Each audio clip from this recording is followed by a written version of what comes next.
agora a gente agradece aos dois, ao Joaquim e ao Bruno, e vamos dando prosseguimento ao evento. Depois da vinheta, o assunto será o mercado de milho com o Paulo Molinari.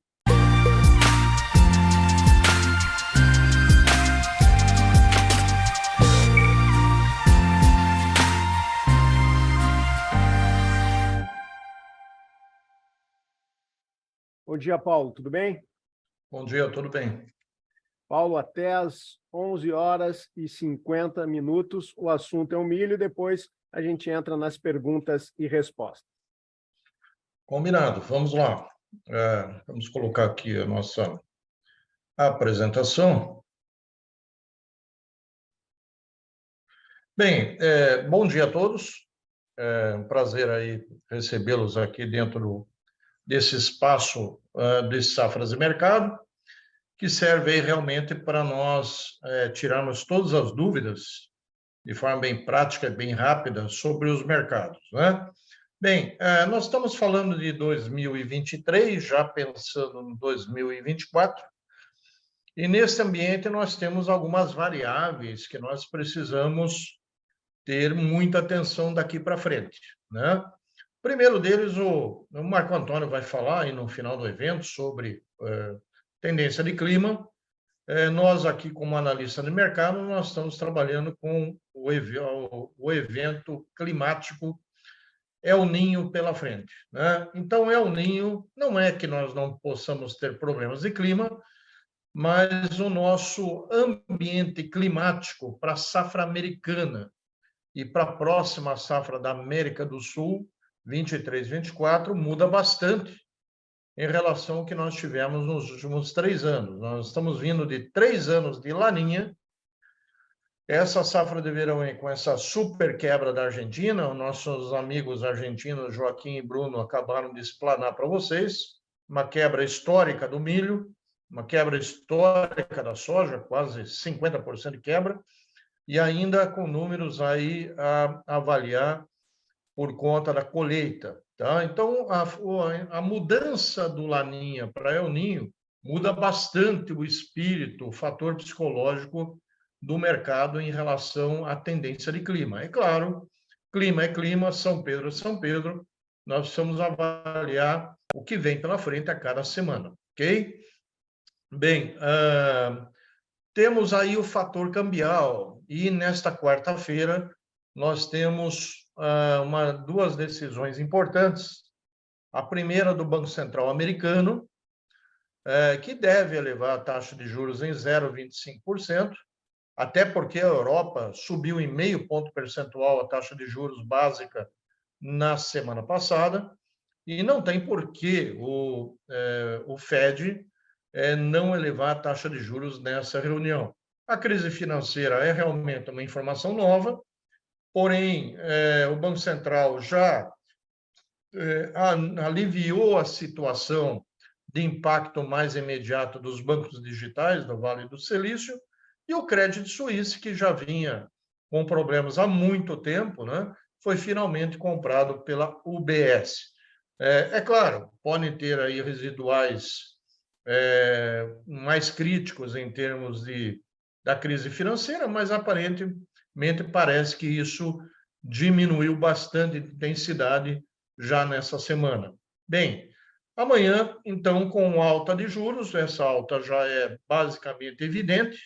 O que nós devemos interpretar amanhã é como que o Fed vai trabalhar as próximas reuniões em relação à taxa de juros, em relação à inflação.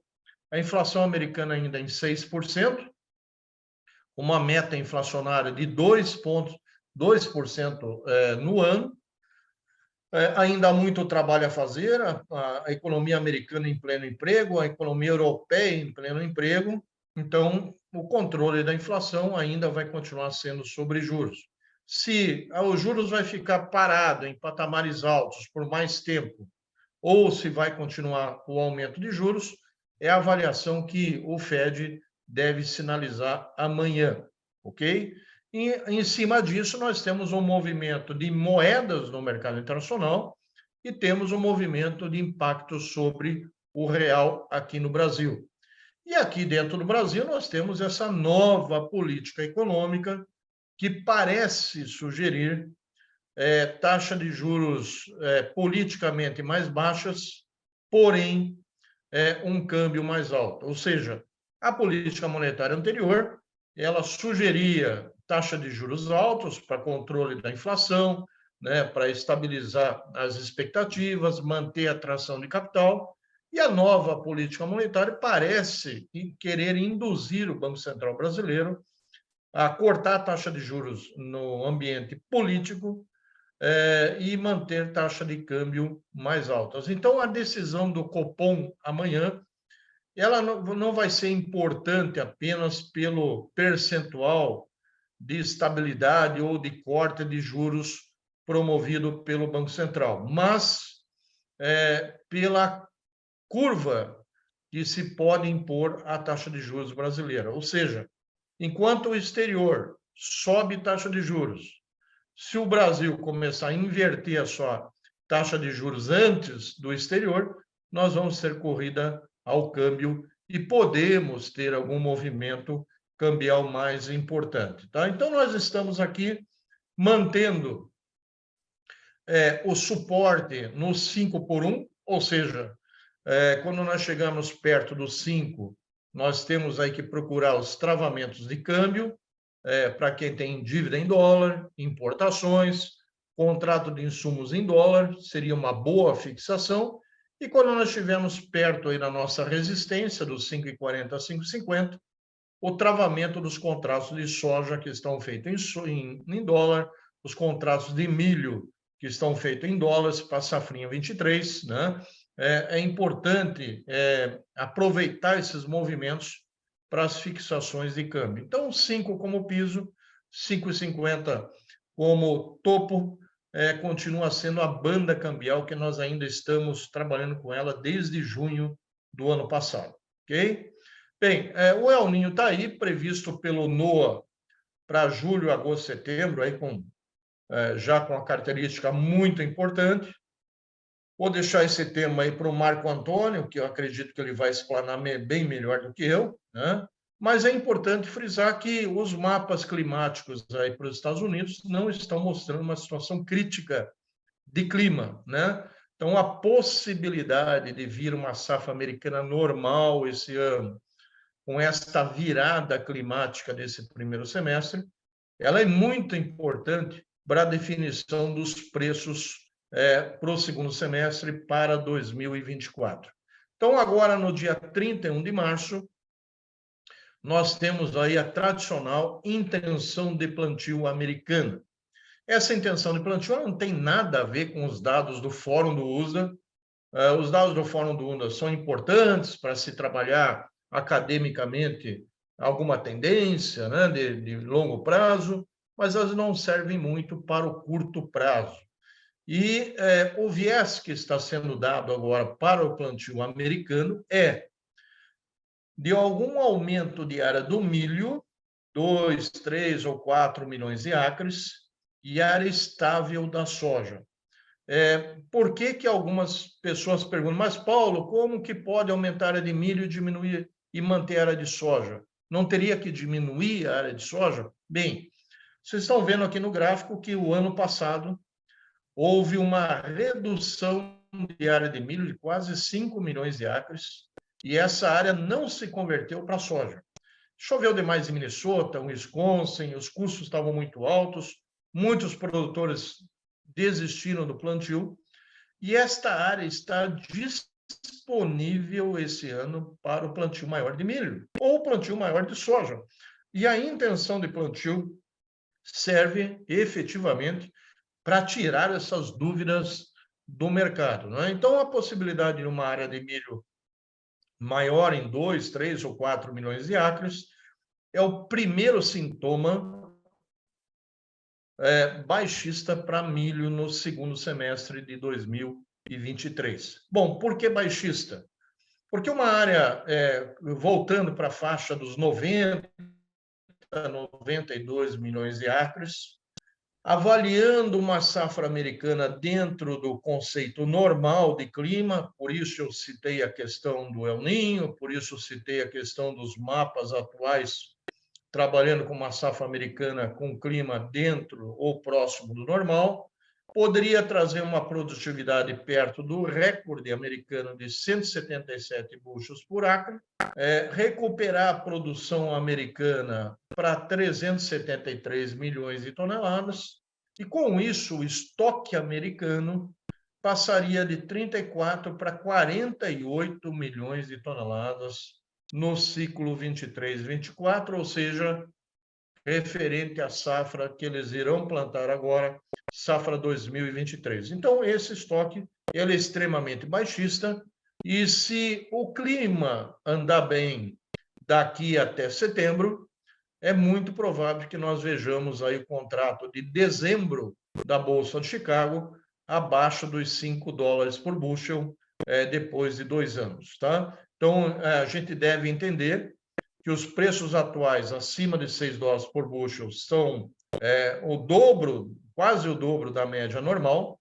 Não acreditamos que os preços voltarão às médias anteriores tão cedo, porém, a nova média não é $6 por bushel, e possivelmente vamos trazer os preços globais para alguma coisa entre 4 e $5 por bushel, tá? É claro, daqui até setembro, nós temos aí o que nós chamamos de o tradicional weather market, ou seja, o nosso mercado de clima.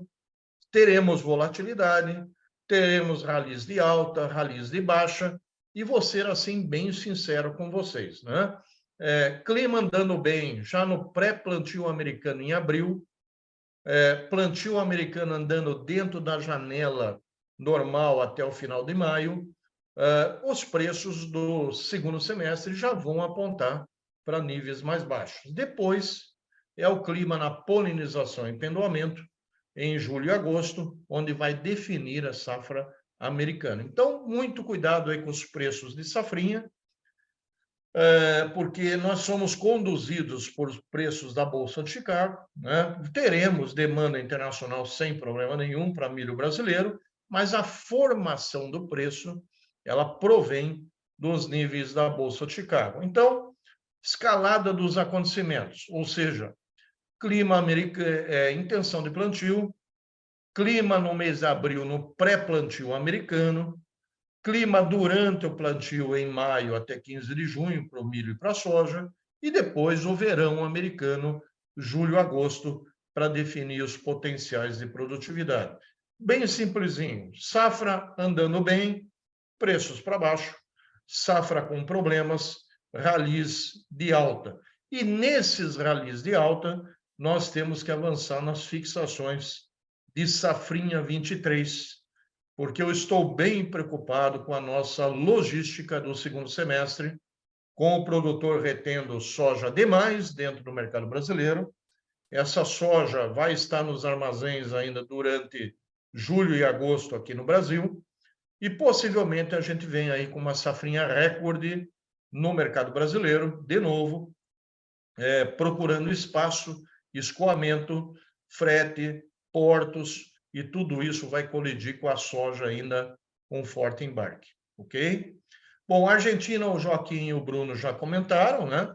Uma safra aí que eles devem cortar essa estimativa dos 38,5 atuais para 36, 37, 35 milhões. E o grande problema da Argentina, além da seca e do calor, foi a geada em pleno mês de fevereiro, no final de semana de carnaval, atingiu o milho no pendoamento, ou seja, na fase de polinização, e geadas na fase de polinização são fatais para o potencial de produtividade do milho, né? Então, a Argentina vai deixar de colocar no mercado internacional perto de 15 a 20 milhões de toneladas, e no segundo semestre, Brasil, Argentina, Brasil, Estados Unidos e Ucrânia vão ter que abastecer o mercado global com esse déficit não exportado para a Argentina. A Argentina não vai precisar importar milho, não vai ter problema de abastecimento interno, mas o governo argentino adotou uma medida bem importante, né, na semana retrasada,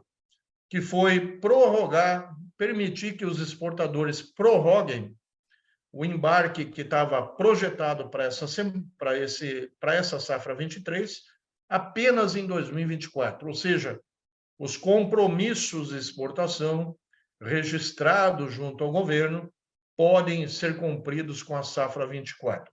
Então, isso pode aliviar bem o mercado interno argentino, porém, é menos oferta lá fora, né? E, por esse motivo, nós podemos ter uma demanda concentrada em cima de milho americano daqui até setembro, até a entrada na nova safra americana, sustentando ainda Chicago, né, em determinados níveis de preço. A Ucrânia deve plantar uma safra próxima do ano passado. Essa semana nós tivemos um dado muito importante, que é a fábrica da ADM de esmagamento de girassol, que estava fechada desde o início da guerra, voltou a operar essa semana. Ou seja, se uma fábrica de uma empresa americana dentro da Ucrânia volta a operar ainda em meio à guerra, quer dizer que provavelmente a situação ucraniana está melhorando um pouco e trazendo uma certa confiança às empresas voltarem às atividades dentro da Ucrânia. Isso quer dizer que também o plantio da safra ucraniana vai ocorrer dentro de uma certa normalidade em meio à guerra ainda, mas dentro de uma certa normalidade em relação ao que foi o ano passado. A situação do ano passado era bem pior, e mesmo assim a Ucrânia plantou a sua safra de milho, trigo e girassol no verão. Ok? Bom, outro dado importante, e que eu vejo as pessoas aqui projetando super exportações para o Brasil esse ano, é que a Europa foi o grande comprador de milho do ano passado do Brasil. A grande surpresa que trouxe grande demanda para o Brasil foi a Europa. Uma super quebra de safra no ano passado, está levando aí a Europa a fechar com importações perto de 23, 24 milhões de toneladas, um quase recorde de compras. E se em 2023 a safra europeia que vai ser plantada agora em abril, maio, ela vier dentro da normalidade, mesmo com a mesma área, a produção se recupera para perto de 70 milhões de toneladas, compras de milho brasileiro, que é o principal alvo da Europa, certo? Então, assim, se você descontar a Europa, 8, 9, 10 milhões de toneladas poderiam cair em demanda para milho brasileiro no segundo semestre, tá? E aí nós temos a China. O centro-sul da China, o ano passado, teve uma quebrinha de produção.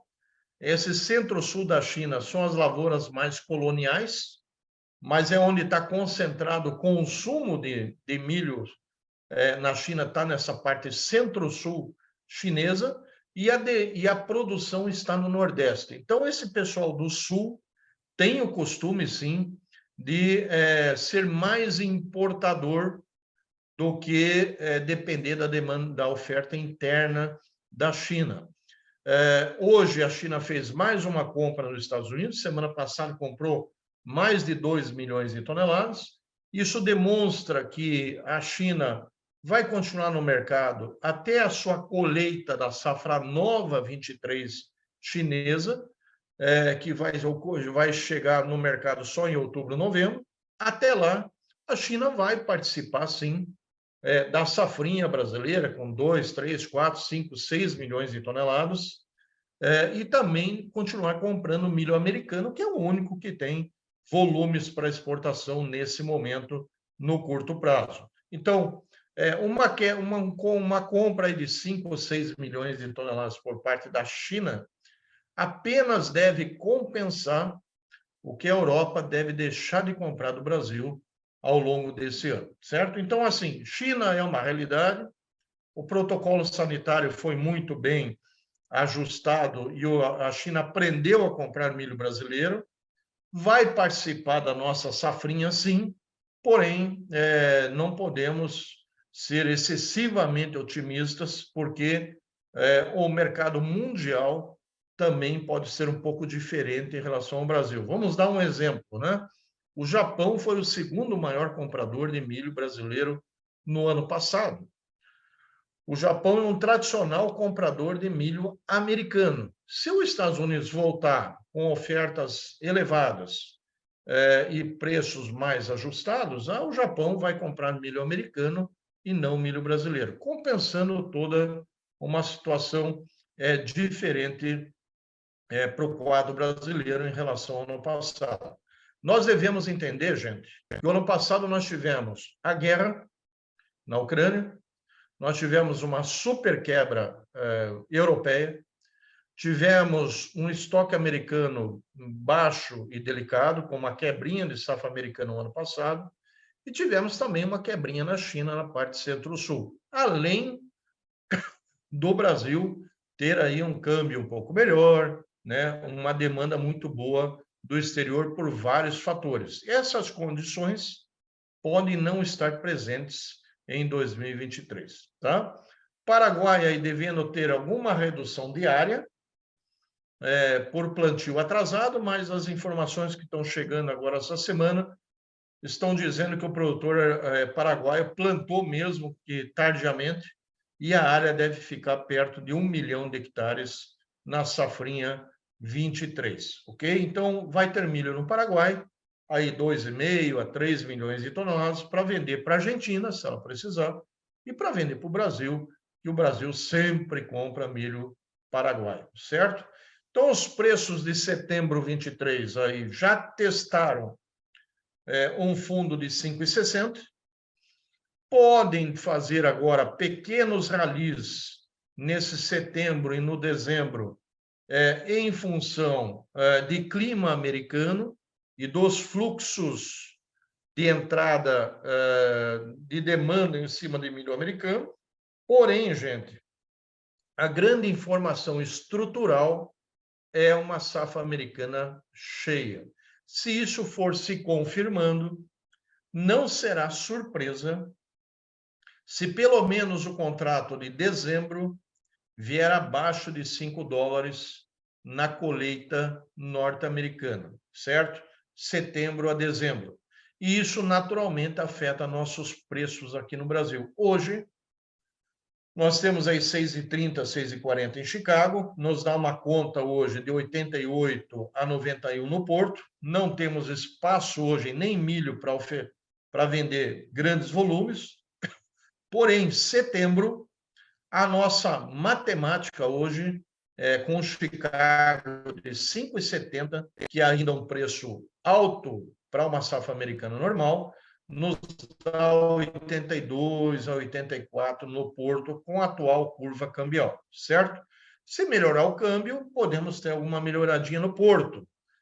Se tiver algum ralizinho por conta de clima americano entre abril e setembro, eu diria assim para vocês que nós devemos sair com vendas de safrinha 23, porque a minha maior preocupação, gente, com a safrinha 23 não é o plantio tardio, não é uma situação de abastecimento interno, vai ter milho para todo mundo. A minha maior preocupação é que a decisão do produtor em reter soja nos armazéns e vender milho agora no primeiro semestre está segurando os preços do milho neste primeiro semestre. Porém, esta retenção exagerada de soja vai permanecer até julho, agosto, setembro.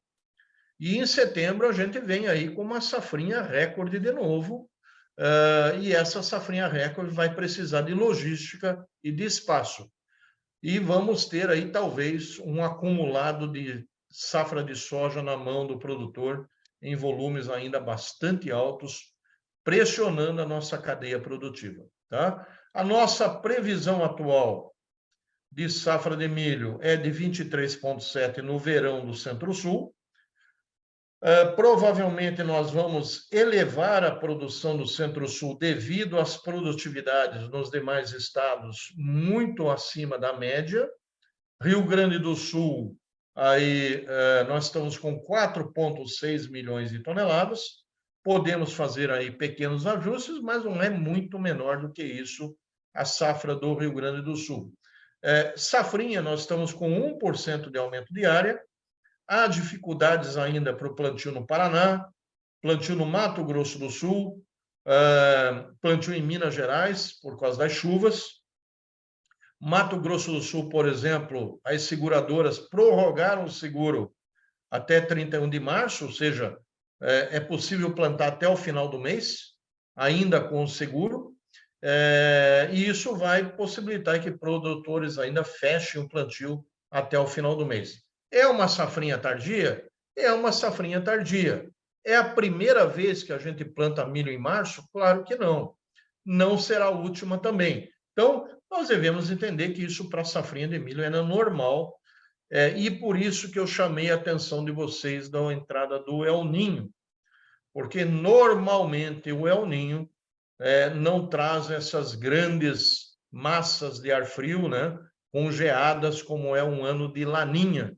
Então, provavelmente teremos as geadas, né, mas geadas de baixada, com menor risco para as lavouras de milho. Agora, claro que isso merece atenção, merece acompanhamento, e vamos aí para mais um recorde de produção do Brasil, 125 milhões de toneladas ou mais.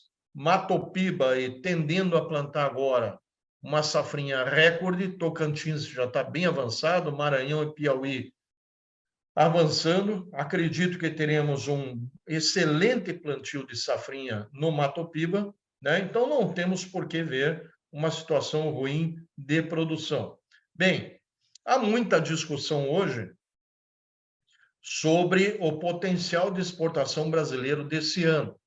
E as pessoas simplesmente estão pegando o número do ano passado, acrescentando os volumes e projetando o número desse ano. Nós estamos aí com uma mínima de 40 milhões de toneladas para esse ano. Tá? Por que mínima? Porque temos essas variáveis do segundo semestre, que em princípio são bem diferentes do ano passado. Ou seja, a Ucrânia deve plantar uma boa safra, corredor de exportação está aberto, a Europa, recuperação de produção, os Estados Unidos devendo recuperar bem os estoques, China vai estar no mercado, mas tem milho nos Estados Unidos, tem milho no Brasil, tem milho em todo lugar para a China. Então, assim, um volume de 40 milhões de toneladas mínimo é o que a gente espera para esse ano. Pode ser 45, pode ser 48, pode ser 50, é claro. Só que nós não teremos preço para exportação desse ano. A possibilidade do preço do porto vir abaixo de R$80 na nossa colheita de safrinha é muito grande em caso de uma safrinha, de uma safra americana normal nesse ano. Outro dado preocupante, nós temos apenas 16% da safrinha vendida até o começo de março. E isso é um problema adicional para quando nós chegarmos na colheita, um monte de soja ainda dentro dos silos, nós tentarmos vender milho e encontrar espaço para o escoamento. Então, ainda temos um tempo, temos volatilidade na safra americana com Chicago, temos câmbio com alguma volatilidade, mas a gente vai sugerindo aqui que as oportunidades de venda para a safrinha não sejam perdidas em qualquer movimento de alta. Tá? Bem, o que nós devemos, então, acompanhar para a gente ir fechando? A inflação americana e o ritmo dos estoques americanos, do clima americano daqui para frente. Essa nova política econômica brasileira, que ela pode atingir diretamente a taxa de câmbio, e a taxa de câmbio mexe com prêmios e com preços de porto. Tá? Commodities vão perder força, gente, com juros altos e dólar forte. Então, o que aconteceu no meio da pandemia e nesse pós-pandemia não são os novos preços da Bolsa de Chicago que vão ficar eternamente. Os preços vão se reequilibrar, assim como os custos de produção já estão se reequilibrando com queda do preço dos fertilizantes e dos químicos. Tá? El Niño é o grande fator baixista para 2024 nas commodities que são plantadas na América do Sul. Trigo ainda depende do corredor de exportação da Ucrânia. Se o trigo não sobe, não dá espaço para o milho subir. E o trigo já está com preços anteriores ao início da guerra, né? A guerra continua, mas os preços já caíram, certo? 2023, então, vendas ainda aproveitando esses bons níveis de Chicago e não descolar das compras de insumos para a safra 23-24, tá? Ainda temos essa bolha especulativa tradicional da safra americana e, a partir agora da intenção de plantio, nós colocamos o pé na safra americana e todo o mercado vai estar centrado em cima dos Estados Unidos e não vai ficar olhando para os problemas da Argentina, certo? Os problemas da Argentina já estão praticamente absorvidos e precificados. O que nós vamos ter atenção agora é a safra americana. Essa não pode ter problemas em 2023. Plantio americano, então, começando lá pelo dia 20 de abril, onde o meio oeste começa a plantar, o Texas começa a plantar um pouquinho mais cedo, as condições dos mapas são boas para o início de plantio, então não estamos vendo aí grandes problemas iniciais para essa safra americana 23, ok? Ok, Paulo, muito obrigado pelas informações. Antes de iniciar as perguntas e respostas, eu passo para a Adriana, que tem mais informações sobre as promoções de safras e mercado. Adriana.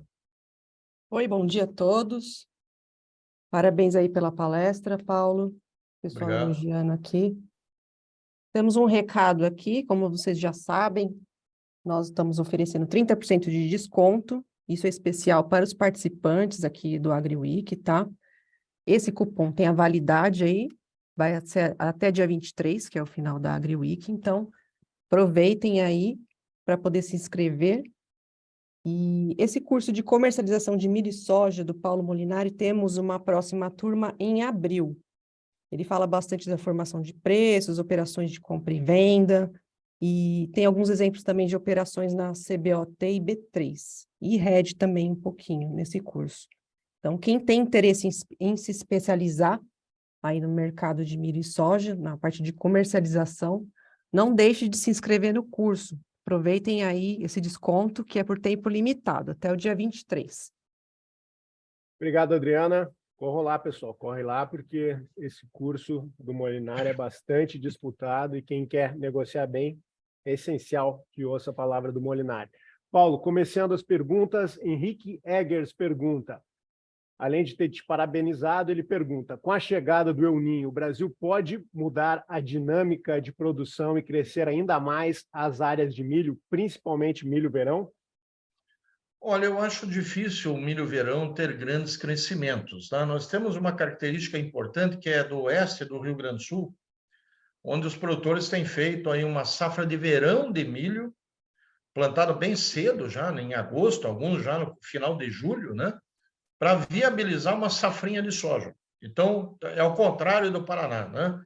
Plantam milho no verão e a safrinha vira soja, que é o que também aconteceu esse ano. Então, nessas regiões até é possível. Nas demais regiões do Brasil, acho bastante difícil que com cigarrinha e com o preço mais baixo do milho, nós tenhamos alguma motivação para o produtor sair da soja para ir para o milho no verão. Paulo, o Sérgio Pigoso pergunta, no Brasil estamos vendo a expansão das usinas de etanol. Com isso, como os preços podem se comportar? Bem, as usinas de etanol realmente é a demanda brasileira que evolui, porque é uma nova demanda, ela não existia. A cada ano vão aparecendo novas fábricas, né? E com isso a gente até se surpreende regionalmente com o surgimento das usinas, né? Por exemplo, Mato Grosso do Sul já tem uma, não tinha, vai ter mais duas nos próximos 3 a 4 anos, e naturalmente isso cria um ambiente para o Mato Grosso do Sul diferente em termos de comercialização. Só que isso não mexe no preço nacional. Isso é importante regionalmente, dá liquidez, dá vazão, mas a indústria de etanol, ela segue o preço do seu principal concorrente. na compra de milho, que é o exportador de milho. Então, nós temos uma exportação de 50 milhões de toneladas por ano e um consumo de etanol de 13. É claro, é óbvio que quem vai continuar comandando o preço no Brasil é o exportador e não a indústria de etanol, ok? Então, a indústria de etanol vai continuar crescendo, porém, a sua influência na formação de preço vai continuar sendo pequena. Paulo Roberto Samora pergunta: a quebra de milho da Argentina favorece as exportações do Brasil, nesse contexto citado de que o mercado mundial não está favorável às exportações de milho do Brasil em 23, na comparação com 22? Bem, em primeiro lugar, ela favorece os Estados Unidos, porque a ausência da Argentina em vendas nesse momento, ela faz com que a demanda mundial vá para milho americano. Então, basta você olhar as exportações semanais americanas, elas começaram a superar 1 milhão de toneladas por semana. E é isso que está sustentando Chicago nesse curto prazo, certo? Por que ela vai para os Estados Unidos? Porque o Brasil não tem nesse momento. O Brasil não tem volume para atender demanda mundial nesse momento e mesmo não tendo volume, não tem espaço para embarcar grandes volumes, certo? Agora, na safrinha, nós vamos, claro, que pegar um residual de Vietnã, Malásia, Egito, que geralmente são os grandes compradores de milho argentino, terão que vir para o Brasil ou para Estados Unidos ou para a Ucrânia se abastecer com milho brasileiro. Mas lembre, né? É uma matemática de vários países. Não é que nem a soja, que a soja a China leva 80% da toda a exportação brasileira. O Brasil, nós temos aí 150 países que compram milho. Então, esses 150 países têm a alternativa de comprar no Brasil, nos Estados Unidos, na Ucrânia e se abastecer. Essa demanda pode ser dividida, certo? E lembrando que a Europa, que foi a grande compradora brasileira no ano passado, tende a se recuperar sua oferta interna e reduzir a intensidade de compra de milho. Paulo Alexandre Bueno, falando em matemática, faz uma questão aqui, colocou uma fórmula aqui e pede a tua explicação. Como está a relação do milho em relação aos estoques de passagem, mais produção, menos consumo, menos exportação, igual a estoque de passagem? Bem, eu vou colocar aqui na tela, que eu acho que é mais fácil de explicar, né? O quadro de oferta e demanda está aqui na tela, e eu acho que essa resposta está bem definida, né? O estoque atual de passagem 22 para 23 é o menor desde 2016. Os preços deveriam estar subindo hoje. Porém, esse excesso de safra de soja tem levado o produtor a procurar cada vez mais espaço para colocar essa safra de soja. E ele está tirando milho. Então, ele colhe o milho e vende o milho para não ocupar espaço no armazém. Isso, em vez do mercado subir, está derrubando o preço do milho nesse primeiro semestre, tá? E para esse ano de 2023, nós devemos fechar aí com um estoque de 9 milhões de toneladas ou mais, dependendo basicamente dessa combinação de demanda interna com exportações. O mercado brasileiro não é autista para o segundo semestre, tá? Paulo Alcio Schneider te parabeniza pelas informações e análise e pergunta: uma questão do milho na região sul do Brasil no segundo semestre. Ele segue a análise global, posição de pressão nos preços com clima normal, com dificuldade nos portos de exportação? Segue, Alcio, segue a orientação global, porque se os preços caem em Chicago, vão cair os preços nos portos do Brasil.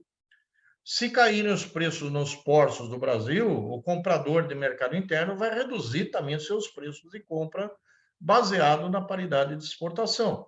Além de tudo que nós estamos vindo aí com uma safra do Paraguai, que também está plantada atrasada, né?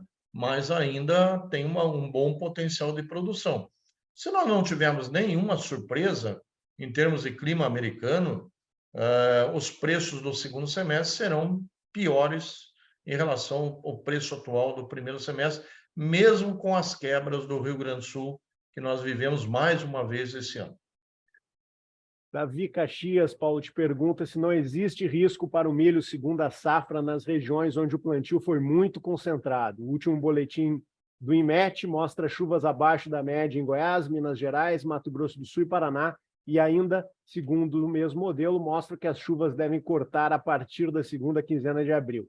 Existe risco de quebra para essas regiões? E o Davi complementa: ainda temos a questão de soja plantada mais tarde nessas regiões, prolongamento do ciclo pelo tempo fechado, e em dezembro, janeiro e fevereiro, atraso na colheita por chuvas, o que atrasou o plantio de milho na segunda safra. Sim, ele está certo, né? Por isso que eu disse, né? Nós temos aí quase 50% da área de safrinha que está sendo plantada em março. E isto coloca 50% da área de safrinha, seja onde for, no Paraná ou em Minas Gerais, tanto faz, na faixa de risco. Qual é a faixa de risco? O milho polinizando e pendoando em maio e junho. Ora, maio e junho é a chegada das geadas do sul do Brasil, do Paraguai, do Mato Grosso do Sul.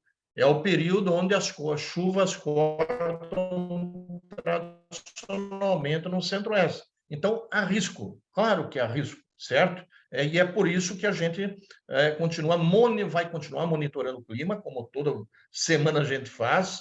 Por isso que nós temos aqui o nosso Marco Antônio, que vai fechar o evento falando de clima, e é por isso que ainda tem um jogo climático, tanto brasileiro quanto americano, para definir esses preços. Mas entendam, né? Uma quebrinha de safrinha no Brasil não vai mudar o mercado internacional e não vai mudar a curva de preço interno sem um problema de safra americana, certo? Tem que ter um problema de safra americana para que o preço do porto seja sustentado e isso gere um ambiente positivo para o mercado interno.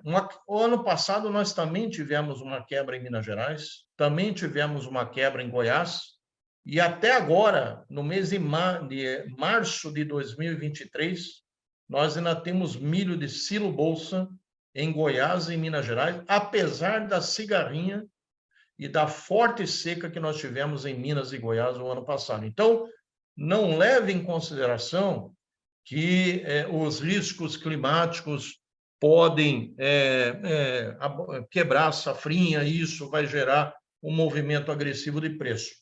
Nós temos que ir pelo cerne da questão, e o cerne da questão chama-se safra americana. Paulo Felipe Verlang pergunta: acredita em algum rally no preço do milho antes da entrada da safrinha? Acredito por clima americano.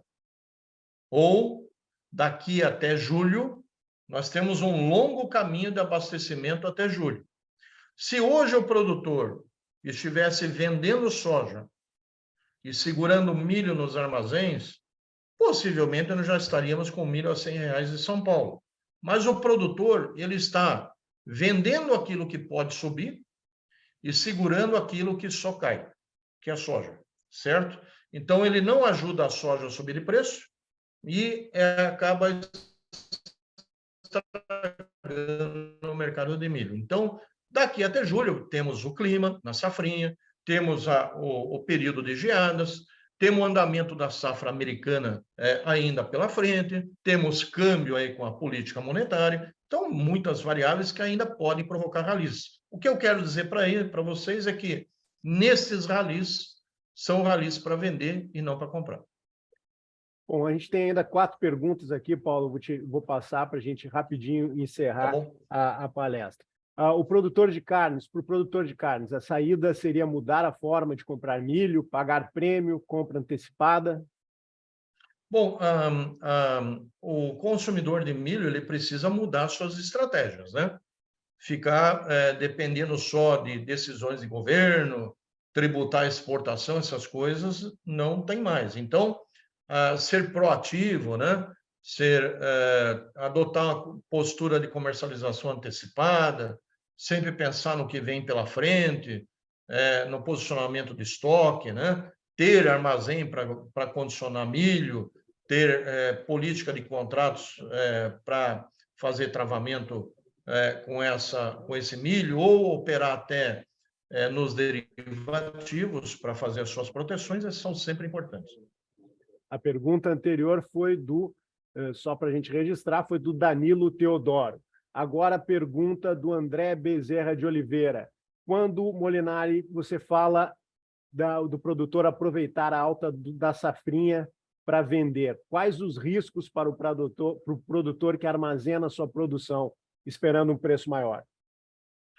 Bem, os riscos que ele tem é realmente essas coisas acabarem não ocorrendo e ele não ter nenhum tipo de travamento de preço em bolsa, né? Porque o grande risco de você reter o milho dentro do armazém para esperar uma alta de preço é você não ter nenhum tipo de proteção e ficar aí especulando todos os dias com milho parado no armazém. Então, para isso que a gente sempre usa os derivativos para procurar ou as opções ou os futuros para tentar se proteger dessa situação que pode vir contra o produtor.